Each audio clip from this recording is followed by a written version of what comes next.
السلام عليكم ورحمة الله وبركاته. الحمد لله. اللهم صل على محمد وعلى آل محمد. أما بعد. സ്നേഹമുള്ള സഹോദരി സഹോദരന്മാരെ, വിശ്വാസികളെ, വിശുദ്ധ ഭൂമികളിലേക്ക് ഉംറയും ഹജ്ജുമൊക്കെ നിർവഹിക്കുവാൻ വേണ്ടി പുറപ്പെടുന്ന ആളുകൾ ധാരാളം ദിവസങ്ങൾ അവിടെ ലഭിക്കുന്ന ഘട്ടങ്ങളിൽ ഉംറ നിർവഹണം കഴിഞ്ഞതിൻ്റെ ശേഷം പലപ്പോഴും ധാരാളം ആളുകൾ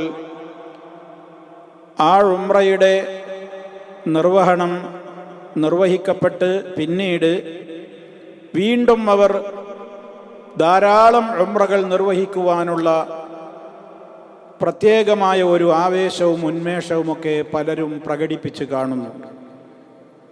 പലപ്പോഴും ആളുകൾ തലമുടിയുടെ ചില ഭാഗം വെട്ടി അല്ലെങ്കിൽ ചിലയിടത്ത് നിന്ന് ഒരൽപ്പം മുടിയെടുത്ത് ഒഴിവാകും ഇഹ്റാമിൽ നിന്ന്.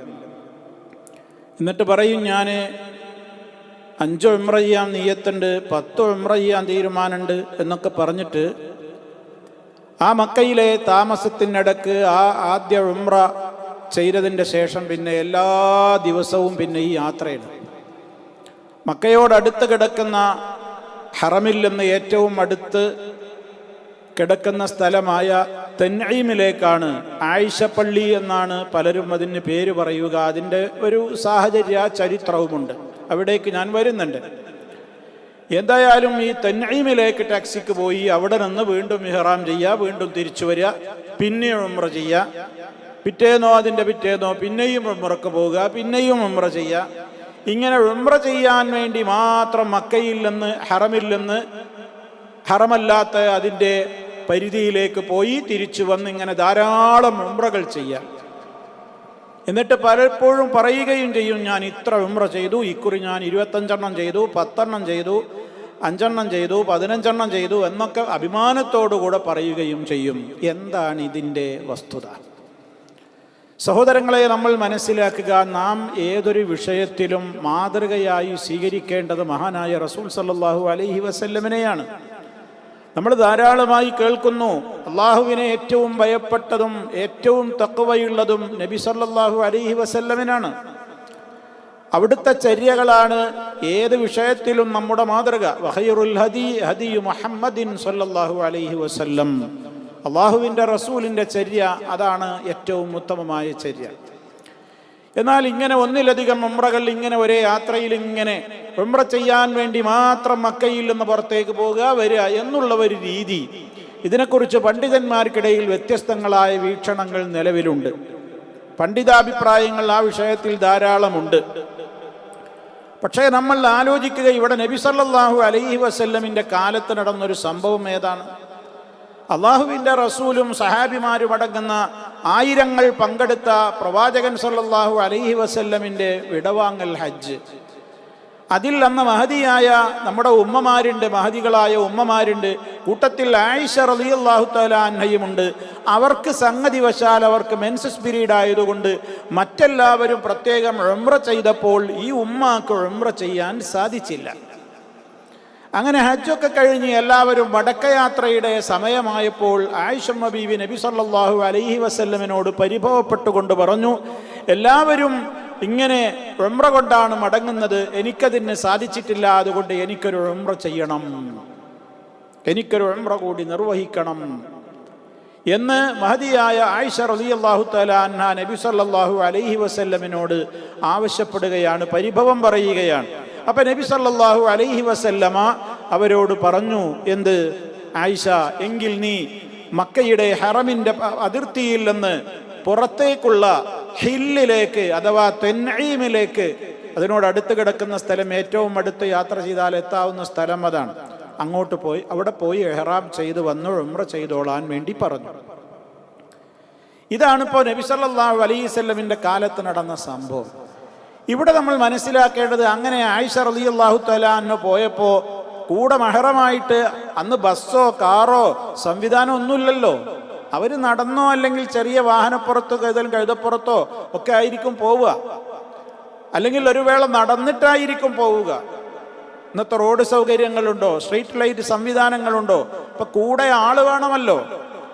നബി ആയിഷ റളിയല്ലാഹു തആല അൻഹയുടെ മെഹ്റം എന്ന് പറഞ്ഞ ആരാണ്? ഇവിടെ നബി സല്ലല്ലാഹു അലൈഹി വസല്ലമാണ്. അള്ളാഹുവിന്റെ റസൂല് കൂടെ പോയോ?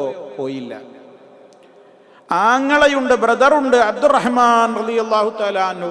അള്ളാഹിന്റെ റസൂല് അബ്ദുറഹ്മാൻ റളിയല്ലാഹു തആല അൻഹുവിനോട് ഏൽപ്പിച്ചിട്ട് പറഞ്ഞു, ആയിഷയെ കൊണ്ടുപോയിട്ട് ഉംറ ചെയ്യിപ്പിക്കാൻ വേണ്ടിയിട്ട് തൻഈമിലേക്ക് പോയി മടങ്ങി വരാൻ കൂടെ പോകണം എന്ന്. അങ്ങനെ ആങ്ങളയുടെ കൂടെയാണ് ആയിഷ റളിയല്ലാഹു തആല അൻഹ തൻഈമിലേക്ക് പോകുന്നത്. അതുകൊണ്ടാണ് ആയിഷപ്പള്ളി എന്ന പേരിൽ ആയിഷ ബീവി റളിയല്ലാഹു തആല അൻഹ തൻഈമിൽ വെച്ചാണ് ഇഹ്റാം ചെയ്തത്. അതുകൊണ്ട് അവർ ഇഹ്റാം ചെയ്ത ആ സ്ഥലത്ത് ഇന്നൊരു പള്ളിയുണ്ട്. അതാണ് ആയിഷപ്പള്ളി എന്ന്. ആയിഷപ്പള്ളി എന്നിങ്ങനെ മലയാളികൾ ധാരാളം പറയാറുണ്ട്, മറ്റുള്ളവരും പറയും. അപ്പൊ അവിടെ നിന്ന് അവിടേക്ക് പോകുക, ഇഹ്റാം ചെയ്യുക, തിരിച്ചു വരിക, ഇങ്ങനെയുള്ള ഒരു സിസ്റ്റം ആളുകൾ ഇന്ന് ധാരാളമായി ചെയ്തു വരികയാണ്. ഇവിടെ നമ്മൾ ചിന്തിക്കേണ്ടത്, അങ്ങനെ ഇഹ്റാമൻ ചെയ്യാൻ വേണ്ടി മാത്രം പുറത്തു പോകുക ഉംറക്കായിട്ട് എന്ന ഒരു രീതി പുണ്യകരമായിരുന്നുവെങ്കിൽ അത് കാണിച്ചു തരേണ്ടത് ആരാണ്? നബിയും സഹാബിമാരുമാണ്. ആയിഷ റളിയല്ലാഹു തആല അൻഹയുടേത് പ്രത്യേക കേസാണ്. അതേപോലെ ഒരാൾക്ക് സംഭവിക്കുകയാണെങ്കിൽ ആ ആളെ സംബന്ധിച്ചിടത്തോളം അത് അനുവദനീയമാണ്, നല്ല കാര്യമാണ് എന്ന് നമുക്ക് മനസ്സിലാക്കാം. എന്നാൽ ഇന്ന് അതല്ലല്ലോ. അതിനായി പുറത്തേക്ക് പോവുക, തിരിച്ചു വരിക, ഉംറ ചെയ്യുക, ഈ വിധത്തിൽ. നബി സല്ലല്ലാഹു അലൈഹി വസല്ലമയും സഹാബിമാരും എത്ര ദൂരത്തു നിന്ന് വന്നവരാ? മദീനത്ത് നിന്ന് വന്നവരാണ്. എത്ര കിലോമീറ്റർ ദൂരം, എത്ര ദിവസത്തെ വഴിദൂരം അവർ താണ്ടിയിട്ടാണ് മക്കയിലെത്തിയത്. ഇന്നത്തെ പോലെ 4-5 മണിക്കൂർ കാറ് യാത്ര ചെയ്താൽ, അല്ലെങ്കിൽ 2 മണിക്കൂർ ട്രെയിൻ യാത്ര ചെയ്താലോ എത്തുന്ന സ്ഥലമായിരുന്നുവോ? അന്ന് അതൊന്നുമില്ലല്ലോ. അത്ര പ്രയാസപ്പെട്ടിട്ടാണ് അവർ മക്കയിലേക്ക് അവർ എത്തിയിട്ടുള്ളത്. നബി സല്ലല്ലാഹു അലൈഹി വസല്ലം ഉണ്ട്, ആയിരക്കണക്കിന് സഹാബിമാരുണ്ട്, സഹാബ വനിതകളുണ്ട്. ആയിഷ റളിയല്ലാഹു തആല അൻഹാക്ക് ഏതായാലും പോയിട്ട് ഉംറ ചെയ്യാൻ താല്പര്യമുണ്ട്. ശരി, ഈ ഒരു കാരണമുണ്ടായതുകൊണ്ട് അവർക്കതിന് അനുവാദം കൊടുത്തു. കൂടെ ബ്രദർ ആങ്ങള പോയി. ആ ആങ്ങള പോലും ഇഹ്റാം ചെയ്ത് വന്ന് വീണ്ടും ഉമ്മയുടെ കൂടെ അഥവാ പെങ്ങളുടെ കൂടെ ആയിഷ റളിയല്ലാഹു തആല അൻഹ ഉംറ നിർവഹിച്ചപ്പോൾ അബ്ദുറഹ്മാൻ റളിയല്ലാഹു തആല അൻഹു കൂടെ ഏതായാലും പോയതാണല്ലോ, അദ്ദേഹവും ഇഹ്റാം ചെയ്തുകൊണ്ട് വന്ന് ഉംറ രണ്ടാമത്തൊരു നിർവഹിച്ചു എന്ന് ചരിത്രത്തിൽ ഉദ്ധരിക്കപ്പെട്ട് കാണുന്നില്ല. അങ്ങനെ ഒരു ഹദീസ് നമ്മുടെ ശ്രദ്ധയിൽപ്പെട്ടിട്ടില്ല. അപ്പൊ എന്താണ് അതിന്റെ അർത്ഥം? ഒരു പുണ്യകരമാണെങ്കിൽ അദ്ദേഹമെങ്കിലും ഇഹ്റാം ചെയ്ത് തിരിച്ചു വരില്ലേ? മാത്രമല്ല, ആയിരക്കണക്കിന് സഹാബത്ത് അവിടെ വെയിറ്റ് ചെയ്യല്ലേ. അപ്പോ അവർക്ക് ചിന്തിച്ചുകൂടെ, ഇനിയിപ്പോ നമ്മളുടെ കൂട്ടത്തിൽ ആരാ ബാക്കി ഉണ്ടാവാനൊന്നും അറിയൂല, എത്രയോ ദൂരം ഇനിയിപ്പോ നമ്മൾ മദീനത്തേക്ക് പോവല്ലേ. അപ്പൊ അതുകൊണ്ട് എന്തായാലും ആയിഷ ബീബി റളിയല്ലാഹു തആല അൻഹയുടെ ഉംറ കയ്യോളം എല്ലാവരും വെയിറ്റ് ചെയ്യണം, യാത്രാ സംഘത്തിന് മടങ്ങാൻ പറ്റൂല. അപ്പൊ ആ ചാൻസിൽ പോണവരൊക്കെ പൊയ്ക്കോളിൻ എന്ന് നബി സല്ലല്ലാഹു അലൈഹി വസല്ലമ പ്രോത്സാഹിപ്പിച്ചുവോ? പ്രോത്സാഹിപ്പിച്ചില്ല, ആരും പോയതുമില്ല. അപ്പൊ അതിൻ്റെയൊക്കെ അർത്ഥം എന്താണ്? അവർക്കൊന്നും ആ പുണ്യത്തോട് ആഗ്രഹമില്ലേ? അവർക്കൊന്നും അതിൻ്റെ മഹത്വം മനസ്സിലായിട്ടില്ലേ? നബി സല്ലല്ലാഹു അലൈഹി വസല്ലമയുടെ വിടവാങ്ങൽ ഹജ്ജല്ലേ അത്. അടുത്ത വർഷം ഞാൻ നിങ്ങളുമായി സംഗമിച്ചില്ലെന്ന് വരാം എന്ന് മഹാനായ നബി സല്ലല്ലാഹു അലൈഹി വസല്ലം പറഞ്ഞ വർഷമല്ലേ അത്. ഇനിയൊരു നിങ്ങളുമായി എനിക്ക് സംഗമിക്കാൻ സാധിച്ചില്ലെന്ന് വന്നേക്കാം എന്ന് പറഞ്ഞില്ലേ വരും വർഷത്തിൽ. അങ്ങനെ പറഞ്ഞ നബി സല്ലല്ലാഹു അലൈഹി വസല്ലമ പോയോ? സഹാബിമാര് പോയോ?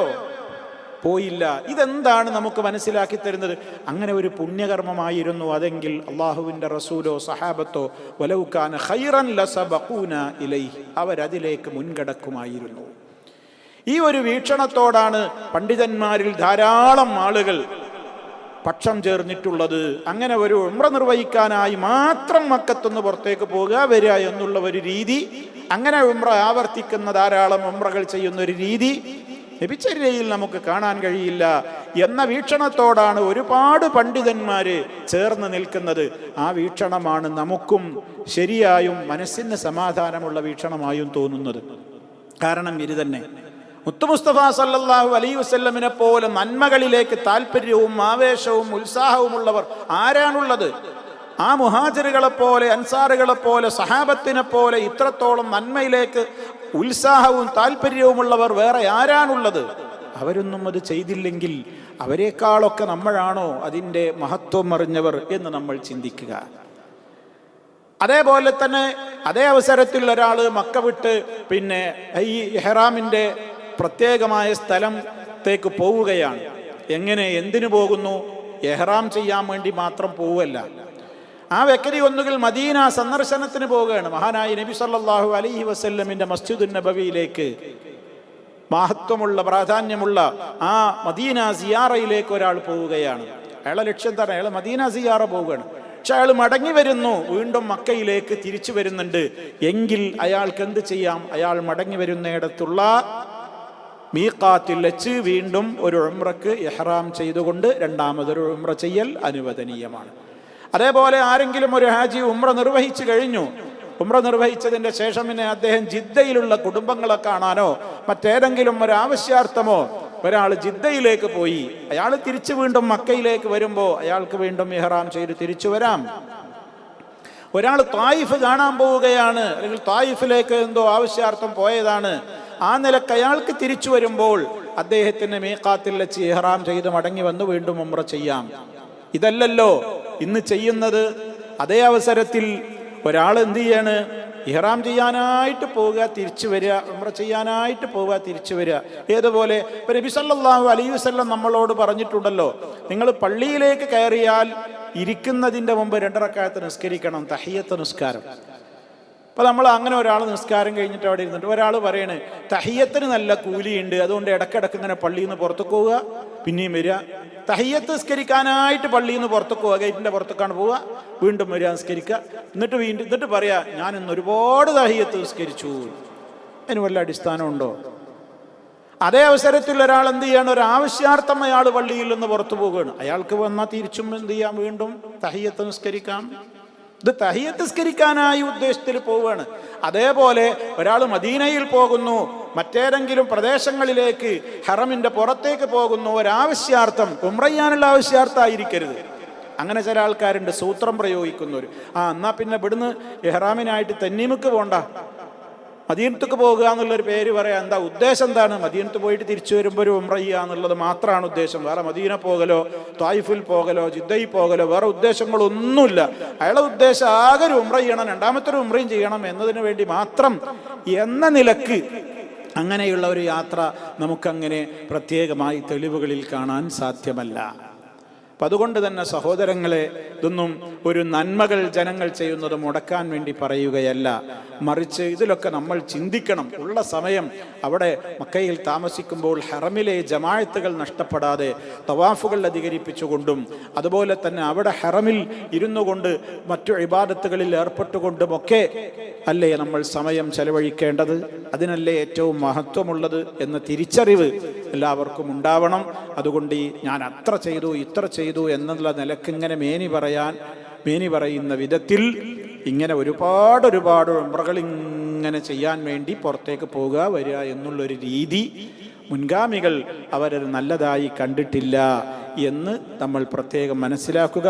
അല്ലാഹു സുബ്ഹാനഹു വ തആല സത്യവും അസത്യവുമൊക്കെ വേർതിരിച്ച് മനസ്സിലാക്കുവാനും ഏറ്റവും ശരിയോടൊട്ടി നിൽക്കുവാനും ഒക്കെയുള്ള തൗഫീഖ് നമുക്ക് പ്രദാനം ചെയ്യുമാറാകട്ടെ. അഭിപ്രായ വ്യത്യാസമുള്ളൊരു വിഷയമാണ് എന്ന് ഞാൻ ആദ്യമേ സൂചിപ്പിച്ചു. അതിൽ ഈ ഒരു അഭിപ്രായത്തിനാണ് നമുക്ക് കൂടുതൽ പ്രമാണങ്ങളുടെ പിൻബലത്തിൻ്റെ കാര്യത്തിൽ നോക്കുകയാണെങ്കിലും മനുഷ്യൻ്റെ ആ നിലക്കുള്ള യുക്തിയുടെ കാര്യത്തിൽ നോക്കുകയാണെങ്കിലുമൊക്കെ അതാണ് ഏറ്റവും ശരിയോടടുത്ത് നിൽക്കുന്നത് എന്നാണ് മനസ്സിലാക്കുവാൻ സാധിക്കുന്നത്. വല്ലാഹു അഅലം. അല്ലാഹു സുബ്ഹാനഹു വ തആല എല്ലാ അർത്ഥത്തിലും എല്ലാവർക്കും അനുഗ്രഹങ്ങൾ ചൊരിഞ്ഞു തരുമാറാകട്ടെ, കർമ്മങ്ങൾ സ്വീകരിക്കുമാറാകട്ടെ. വൽഹംദുലില്ലാഹി റബ്ബിൽ ആലമീൻ. അസ്സലാമു അലൈക്കും വറഹ്മത്തുള്ളാഹി വബറകാതുഹു.